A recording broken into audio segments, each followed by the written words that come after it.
everybody, Ciaccio here. Happy Monday. Boy, how time flies. So, let me kind of start off with a couple things. I want to talk about today door knocking.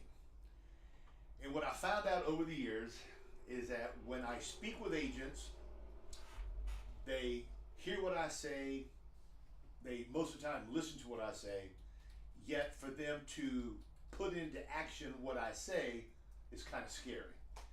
And they try it, they don't do it, and they don't want to door knock no more because they're intimidated.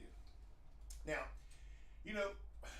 I go to the gym on a regular basis, and I see these guys all weightlifting and all that stuff there. And I look at these guys here, and I said, you know something? They didn't go 2 weeks ago to get to the size and the strength they are, okay?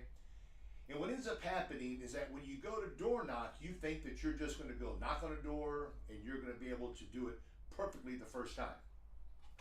When you go to the gym, you got to have a format, you got to have structure, you got to have timing, you got to have what you need to have is just to go. And you got to just keep on going and trying. And once you see the results, and you see your muscles getting a little bit tighter, your stomach getting a little bit smaller, and you're feeling stronger, what happens now, you want to do it again and again and again. So it kind of is in your blood. The same thing with knocking on doors. You have to do it, and you've got to go through some uncomfortable situations to where you feel more comfortable doing it. Now, my style is my style, okay? I have been with agents before who will go to the door with a big old book that's this thick here, a big old book with stuff, and get in the house. They do, they get in the house. I've gone with other agents before, and they'll go with a laptop, they go with a briefcase, they go with a backpack, they go with all of this stuff here, and they get in the door. Yet my philosophy is that I want to get into every possible door. So what ends up happening is that when you're out door knocking, I feel, for me, is that if I am less intimidating, if I look less salesman-y, I think I will be able to get into more doors. And after doing this method that I'm going to share in a second with you has helped me out tremendously just getting into a door. Let me take a step backwards. We have no idea who was at that house before. We have no idea how they made the door approach. We have no idea if they got in, what they said, how long they stayed there. Did they put undue pressure on that person? So if that is something that happened to them, what happens is that we don't realize when we go to the door with a briefcase, backpack, or even a big old legal pad, sometimes that person comes up with a clear glass block wall. You can't see it, yet that block wall is right up here. You don't see it, yet they cannot hear what you're saying because they're thinking about that person that was in the house before. So all of these thoughts go through my mind when I could not get into a door. Is it because of this? Is it because of that? So after careful analogies, I decided to try a different method to get into a house. Now, depending on your size, the taller you are, the further back I would stand. I'm 6'1". Now, you can have a guy 6'5", a young lady that's 5'4". I'm going to say do this all the time because the mere fact is that if you are cold knocking on doors, they have no idea that you're going to be there. You're catching them totally off guard. You're knocking on their castle. You want to enter their dwelling, and you say you have information. So what do you take? When I go to a house, let me take another step backwards. If I go to a house on an appointment, I'm not going to take a briefcase with me. I'm not going to take a laptop with me, even though they know I'm coming, okay? I feel that I need to get to know them. They got to get to know me. I want them to like me because they buy from me, not really the company. Per se, they do, yet they got to like me first before they buy from the company. So when I go to a house on an appointment, I'll take in just the lead and a pen. That's it. Nothing else. Well, Joe, what do you mean? How are you going to give them prices? How are you going to go over everything? I'll tell you that in a second when I get to how I do this, the cold call, cold knocking. If you need to write something, you can write it on the back of the lead. You can write it on the front of the lead. Okay? If you have a lead that's this big, you can take a piece of paper in with you. One piece of paper, not a legal pad. In my brain, again, that's the sign of a salesman trying to sell something, because that client doesn't see what you have. Now, you think about it. If you go to a house with just a piece of paper, okay? They know you can't sell something with just a piece of paper. Yet if you go to a house and you got this pad here, they have no idea what's in here. They don't know if you got applications in here. They don't know what you have in here. So I feel that when I go to a house, the smartest thing for me to do is to travel light. Appointment, one lead, one piece of paper, a pen, go there and make my presentation. Okay, which I'll tell you that in a second. Now, when I go to a door and I'm out just knocking, I like to carry 15 to 25 leads with me. I don't care how old they are. I don't care if people didn't want to buy nothing, because you're going to come across as that you're very, very busy. And the amount of leads that you have will prove that you're busy. So when I go to a door, I'll knock on a door. I'm really not too crazy about ringing a doorbell. I don't know. I've just got in the back of my mind, probably somebody told me this a long time ago, friends, families, and neighbors knock on the door. Salesmen and strangers ring the doorbell. It's just something that is blueprinted in my brain. Could be totally wrong, yet I'm a door knocker. A door knock. I'll come back 10 foot from that door. 10 foot. Now, if they don't answer with the door knock, I will go and get my key and tap it on their glass. 99% of the time, there's going to be a glass window right next door to the door. I tap on it a little bit harder to get their attention. Seniors, as we get older, their hearing is not quite as sharp. They could have been in the back of their house. They could have been in the restroom. They can be watching Wheel of Fortune. So a different tone hopefully will get their attention. I come back 10 foot. Now, 15 to 25 leads in my hand. And I said, hello, Ms. Jones. My name is Joe. Recently, you requested some free information regarding final expense. I picked 4 things.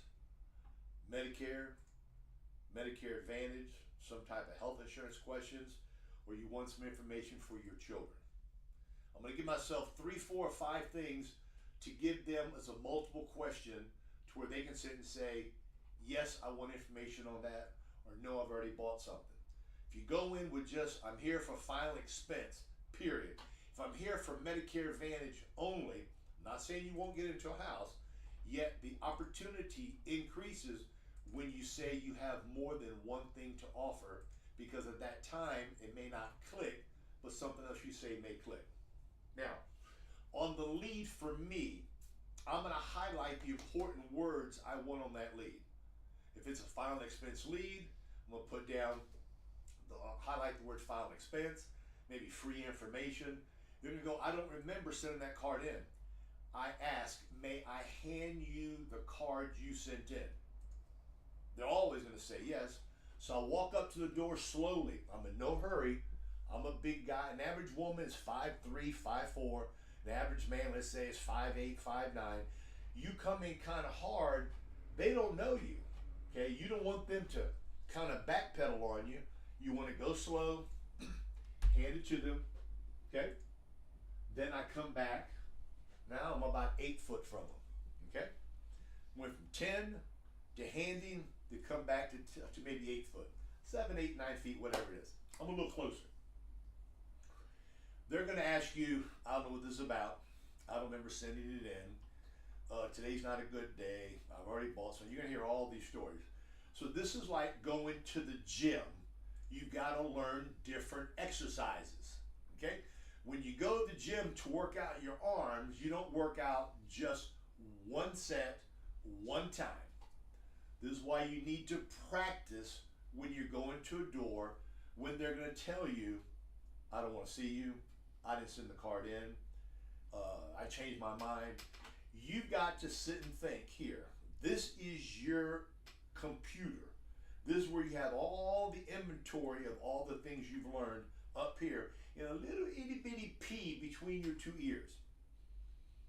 When they say that, you got to be able to quickly close the file you're on, scan the other files you have in your mind, pull that file out, bring out a list of the rebuttals you can say to answer that question. It's a fact. You've got to be able to answer the question at the front door when they tell you, I don't want it, I changed my mind, I bought something, today's not a good day. They're going to say, today's not a good day. I'm very busy. You say, you know something, I totally understand. I apologize for like door knocking. I tried calling, you didn't answer the phone. They have no phone number on there. I said I would have called you, yet you have no phone number, as you can see on the card for me to call to set an appointment with you, so accept my apologies. Yet, as you can see by all the leads I have that you're holding, I am extremely busy. I don't know when I can come back. The company's got me going to different areas every day, and I don't know when I'll be able to circle back around to give you the important information that drew your attention to send that card in to me. I'd appreciate if you give me just a little bit of time to tell you exactly what it's about, answer any questions you have, and then from there, it's now 10:10. I've got an appointment. I'm telling you it's 10:10. I've got an appointment now at 10:30, 10:45, so I can't stay that long. May I please come in? And I'm back here, and I'm gonna start rubbing my feet a little bit. That is the universal signal I want to come in. Now, do I get into every door? No. No, I can't tell I get into every door. No. Anybody tells you they do, they're BSing you, okay? You have to give yourself the most opportunities that you can, okay? If they say they've already bought something and you're at the front door, first thing I say is, whew, congratulations. You're one of the very few people that I visited who have actually bought something. Since you have bought something, out of curiosity, if I may ask, how long ago did you get something? Now, I'm going to either catch them in a lie or they're going to tell me, oh, probably a couple weeks ago. So I'm saying, okay, a couple weeks ago. I said, well, that's not the same time you sent this card in here. I said, what I can do for you, since I'm here, I save a lot of people a lot of money because I'm an independent broker. I represent 23 different companies. When somebody buys something, there's a high probability, probably 9.5 out of 10 times, that I save people money who are on a budget. With your permission, can I just go over your health, give you some information on what mine would be, and hopefully I can become your agent and at the same time save you money. People like saving money, okay? Now, you're gonna have to go through all the different things that people are gonna sit and tell you. I can't afford it. I changed my mind. Today's not a good day. No, I just bought something. I'm waiting on my daughter to come to the house. I've got to go to the doctor. So you need to make every single rebuttal I said now, plus there's probably another dozen more. You need to practice each one over and over and over to where your mind has photo memory. It goes back automatically, goes to that situation, to when they say that, you close one file, pull another file door open, it lists there for you what to say and how to say it.